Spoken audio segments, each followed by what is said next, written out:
Hello guys, welcome back again.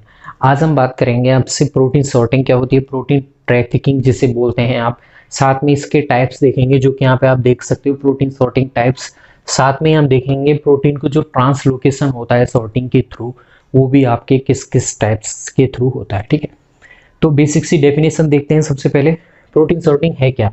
ये आपके topic है एग्जाम लेवल, जैसे CSIR नेट टॉपिक हो जाता है या फिर पोस्ट ग्रेजुएशन टॉपिक है ये प्रोटीन सॉर्टिंग। ओके, तो देखिए ये मान लीजिए आपकी एक सेल है।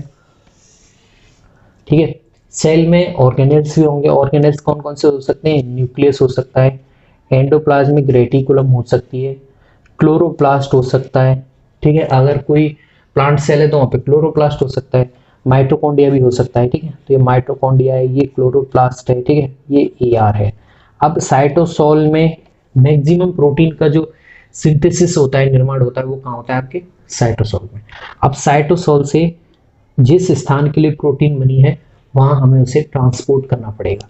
जैसे मान लीजिए हमने यहाँ पे न्यूक्लियस के लिए प्रोटीन बनाई है। ठीक है, तो उसे पहुंचाना पड़ेगा न्यूक्लियस में। अब यहाँ पे हमने क्लोरोप्लास्ट के लिए बनाई है तो उसे कहाँ पहुंचाना पड़ेगा? क्लोरोप्लास्ट। देखिए, कुछ ऐसे ऑर्गेनेल्स होते हैं जिनके पास खुद का जीनोम होता है, जैसे क्लोरोप्लास्ट रहा, आपका माइटोकॉन्ड्रिया रहा, इनके पास खुद का जीनोम है। कई सारी प्रोटीन्स का सिंथेसाइज ये खुद कर सकते हैं, लेकिन ऑल टाइप्स की प्रोटीन का सिंथेसाइज नहीं कर सकते। सो even though the chloroplast and mitochondria have their own genome, they can synthesize some kind of protein, but not all type. Okay, so some protein need to be translocated into these organelles because they have to complete their work. Okay, so protein give characteristics for completing their task. तो इस process के through जब organelles में इनकी protein जो पहुंचेगी उसे क्या कहेंगे आप? Protein sorting. ये एक तरह से ऐसा है जैसे, हाँ, मान लीजिए आप फैक्ट्री में आपको क्या चाहिए? रॉ मटेरियल चाहिए, लेकिन रॉ मटेरियल का निर्माण कहाँ हो रहा है? बाहर हो रहा है, आउटसाइड द फैक्ट्री हो रहा है। ठीक है, फील्ड्स में हो रहा है। अब फील्ड में आप रॉ मटेरियल यानी इंडस्ट्री तक उसे लेके जाते हैं, जहाँ पे आप रॉ मटेरियल का यूज करेंगे। तो इस पूरे ट्रांसलोकेशन प्रोसेस को आप क्या बोलेंगे? ट्रैफिकिंग। और यहाँ पे प्रोटीन का हो रहा है तो उसे क्या कह रहे हैं? प्रोटीन ट्रैफिकिंग या फिर protein sorting. Okay, it is simple is that, don't need to confuse in this. इसमें कंफ्यूज होने वाली बात ही नहीं है। हर ऑर्गेनिल्स को अपना टास्क कंप्लीट करने के लिए कुछ स्पेसिफिक प्रोटीन चाहिए, और उनका निर्माण साइटोसोल में होता है। साइटोसोल से जिस प्रोसेस के द्वारा वो उन ऑर्गेनिल्स में पहुंचेंगे स्पेसिफिक प्रोटीन, उन्हें आप प्रोटीन सॉर्टिंग कहेंगे। ठीक है, it is simple is that. देखिए, प्रोटीन सॉर्टिंग टाइप्स दो तरह से आप देख सकते हैं। एक होता है वेसिकल पाथवे, दूसरा होता है सिग्नल बेस्ड ट्रैफिकिंग। ठीक है, तो वेसिकल पाथवे होता है आपकी बेसिकली एंडोमेम्ब्रेनस टाइप। ठीक है, एंडोमेम्ब्रेनस टाइप होगा, और इसमें आपके मेम्ब्रेन बाउंड वेसिकल्स का फॉर्मेशन होगा। वेसिकल्स का फॉर्मेशन होगा, और इसमें वेसिकल्स के थ्रू आपके प्रोटीन को ट्रांसपोर्ट किया जाएगा। ठीक है, तो बेसिकली कौन कौन से ऐसे ऑर्गेनेल्स होते हैं जिसमें इस पाथवे के द्वारा प्रोटीन ट्रैफिकिंग की जाएगी? तो देखिए, यहाँ पे आपके आ जाएंगे ER, एंडोप्लाज्मिक रेटिकुलम। ओके, यहाँ पे आपके आ जाएगा प्लाज्मा मेम्ब्रेन। ओके, और exterior of the cell, cell के बाहर जो प्रोटीन चाहिए होती है, exterior of the cell proteins वहां पे भी, प्लाज्मा मेम्ब्रेन में जो प्रोटीन चाहिए होती है वहां पे भी। ठीक है, अब देखिए सिग्नल बेस्ड ट्रैफिकिंग, यहाँ पे इसे बोल सकते हैं आप नॉन सीक्रेटेड पाथवे होता है। ये नॉन वेसिकल या फिर नॉन सीक्रेटेड पाथवे होता है, इसमें वेसिकल्स की जरूरत नहीं होती है, ये सिग्नल बेस्ड होता है। तो ये वापस से ER में भी हो सकता है।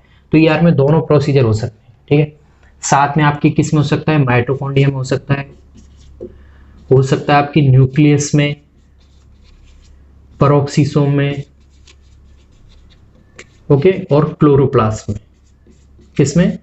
क्लोरोप्लास्ट में। ओके, और ये वेसिकल पाथवे में आप लिख सकते हो लाइसोसोम में भी हो सकता है। किसमें? लाइसोसोम में और गोल्जी बॉडीज में। ओके, तो ये वेसिकल पाथवे है और ये सिग्नल बेस्ड ट्रैफिकिंग है। ये आपको समझ में आना चाहिए।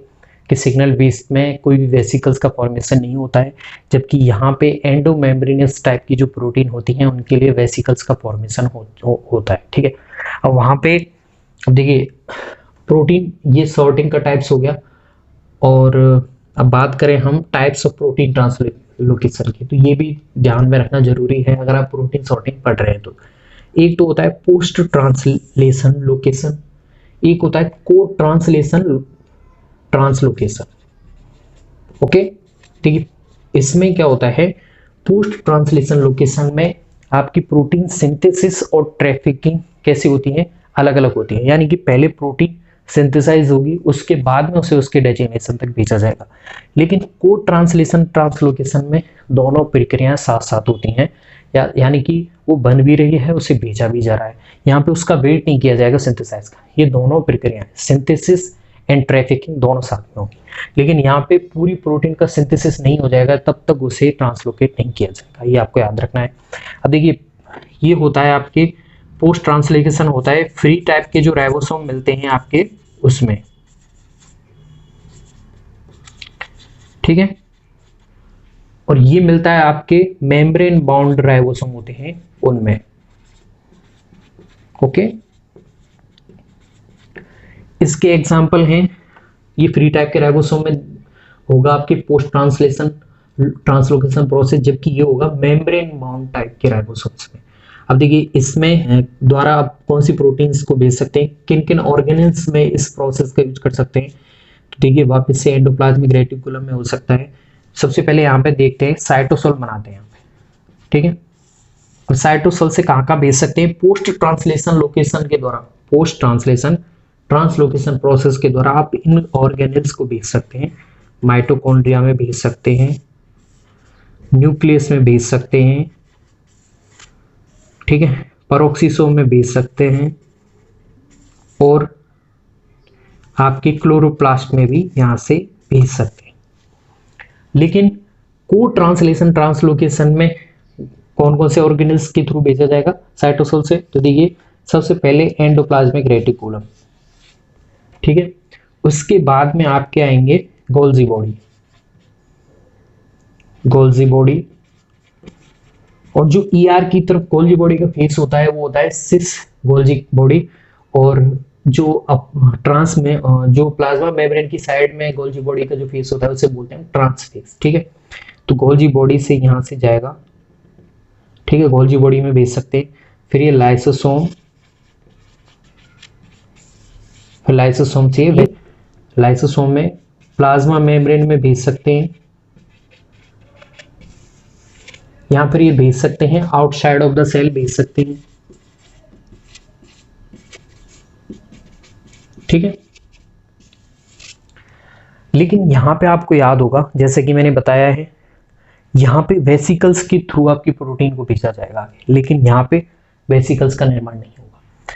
तो को ट्रांसलेशन ट्रांसलोकेशन में कौन सा टाइप देखने को मिलेगा प्रोटीन सॉर्टिंग का, वेसिकल पाथवे। जबकि पोस्ट ट्रांसलेशन ट्रांसलोकेशन में कौन सा पाथवे देखना पड़ेगा आपको, सिग्नल बेस्ड ट्रैफिकिंग वाला। ठीक है, अब ये आपको पता चल गया होगा एंडो फ्री राइबोसोम में कौन सी प्रोसेस होती है, पोस्ट ट्रांसलेशन। अब जो राइबोसोम बाउंड होते हैं जैसे एंडोप्लाज्मिक रेटिकुलम पे भी बाउंड होते हैं, वहां कौन सी प्रोसेस होगी, को ट्रांसलेशन ट्रांसलोकेशन। ओके ओके, अब हम देखते हैं कुछ प्रोटीन को कैसे किसी ऑर्गेनेल्स के द्वारा एक्सेप्ट किया जाता है। तो देखिए प्रोटीन्स पे कुछ सीक्वेंस होते हैं जिन्हें आप बोलते हैं सिग्नल सीक्वेंस। कौन सा सीक्वेंस बोलते हैं आप, इसे मैं यहाँ पे बुक माइंड कर रहा हूँ जिससे आपके लिए जगह हो जाए, उसे देखिए सिग्नल सीक्वेंस कहते हैं।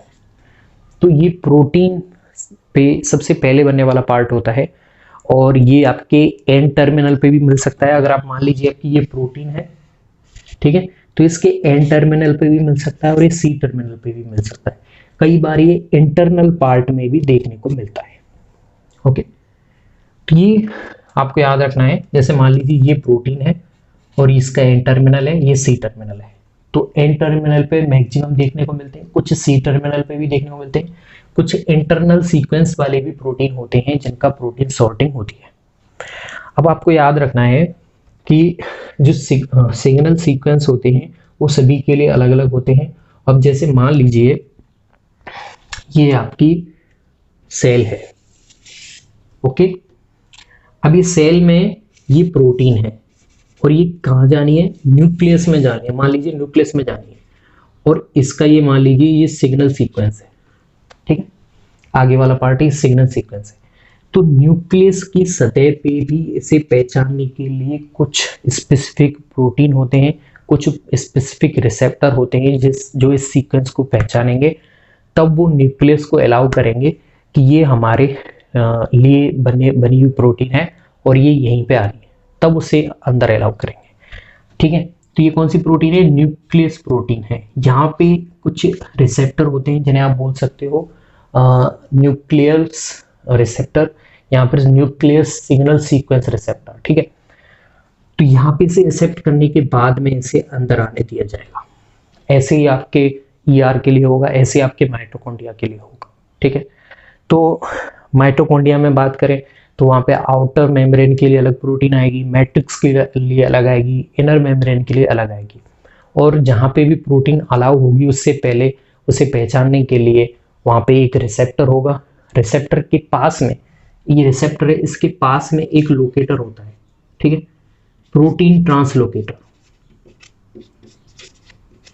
ठीक है, जो इस प्रोटीन को अंदर जाने के लिए एक चैनल प्रोवाइड करता है, ये आपको याद रखना है। तो रिसेप्टर है, किसी प्रोटीन को एक्सेप्ट करेगा, पहचानेगा, और जब उसे पता चल जाएगा यहीं पे इसे प्रोटीन को आना है, तब वो उसे अलाउ करेगा, और उसके पास में ट्रांसलोकेटर होते हैं जो उसे चैनल प्रदान करते हैं अंदर जाने के लिए, ठीक है। अब ये जैसे ही अंदर आ जाएगा तो इसे कट कर दिया जाएगा, इस सीक्वेंस को कट करके इसे बाहर भेज दिया जाएगा, और इसे कट करने के लिए एक एंजाइम आता है जिसे बोलते हैं हम सिग्नल पेप्टिडेज एंजाइम, ठीक है। सिग्नल पेप्टिडेज एंजाइम आएगा और इस सिग्नल सीक्वेंस को यहाँ से कट कर देगा और उसे बाहर भेज दिया जाएगा, और बाहर भेज दिया जाएगा। इस प्रोटीन को तो यहाँ पे काम करना है, तो ये प्रोटीन यहाँ रह जाएगी, जबकि सिग्नल सीक्वेंस को बाहर भेज दिया जाएगा कट करके, ठीक है। लेकिन कुछ ऐसे सीक्वेंस मैंने बताए थे, अब जैसे ये अंदर वाला है, यहाँ पे सिग्नल सीक्वेंस से कोई दिक्कत नहीं है, यहाँ पे सीक्वेंस से कोई दिक्कत नहीं है, लेकिन कुछ इंटरनल सीक्वेंस होते हैं, तब इसे कट करना थोड़ा मुश्किल हो जाता है, इसे कट नहीं किया जाएगा, ठीक है। तो ये हमने प्रोटीन सॉर्टिंग देखी है। आई होप गाइस आपको अच्छे से समझ में आई होगी। ये एक बेसिक है प्रोटीन सॉर्टिंग का, सिग्नल सीक्वेंस का, टाइप्स ऑफ प्रोटीन सॉर्टिंग के जो पाथवे हैं, और ट्रांसलोकेटर लोकेशन के जो पाथवे हैं, दो तरीके के। आपको याद रखना है पोस्ट ट्रांसलेशन कैसा होता है, फ्री टाइप के राइबोसोम पे होगा, और इसमें साइटोसेल से जो प्रोटीन जाएगी वो कौन से ऑर्गेनेल्स पे जाएगी, माइटोकॉन्ड्रिया, न्यूक्लियस, पेरोक्सिसम और क्लोरोप्लास्ट। जबकि को ट्रांसलेशन ट्रांसलोकेशन में साइटोसेल से एंडोप्लाज्मिक रेटिकुलम तक, फिर गोल्जी बॉडी पे, गोल्जी बॉडी से जा सकती है वो लाइसोसोम, प्लाज्मा मेम्ब्रेन, या फिर आउटसाइड ऑफ द सेल, ठीक है, ओके। और आपको याद रखना है बेसिकल पाथवे के द्वारा जो सॉर्टिंग हो रही है वो, उसमें ये प्रोसीजर फॉलो होगा। को ट्रांसलेशन ट्रांसलोकेशन कौन से पाथवे में होगा, वो बेसिकल पाथवे में होता है, ठीक है, क्योंकि यहाँ पे एंडोमेम्ब्रेनस टाइप की प्रोटीन्स को ट्रांसफर किया जा रहा है ईआर के द्वारा, ठीक है। ईआर में दोनों देखने को मिल सकते हैं आपको, वेसिकल्स के थ्रू भी, या फिर सिग्नल बेस्ड ट्रैफिकिंग भी देखने को मिल सकती है, ओके। सिग्नल बेस में आपके क्या आएंगे, सिग्नल सीक्वेंस आएंगे, जबकि यहाँ पे सिग्नल सीक्वेंस नहीं आके यहाँ पे क्या आते हैं, वेसिकल्स पाथवे, मेम्ब्रेनस बाउंड, उसे ट्रैफिकिंग के द्वारा उसे आगे ट्रांसफर किया जाएगा, ओके। तो this is all about your signal sequence and protein trafficking का बहुत शॉर्ट रूप में मैंने समझाया है।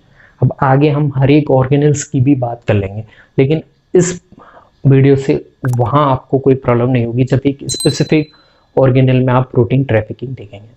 तो I hope guys you will get it. If you have any problem then comment on below. Thanks.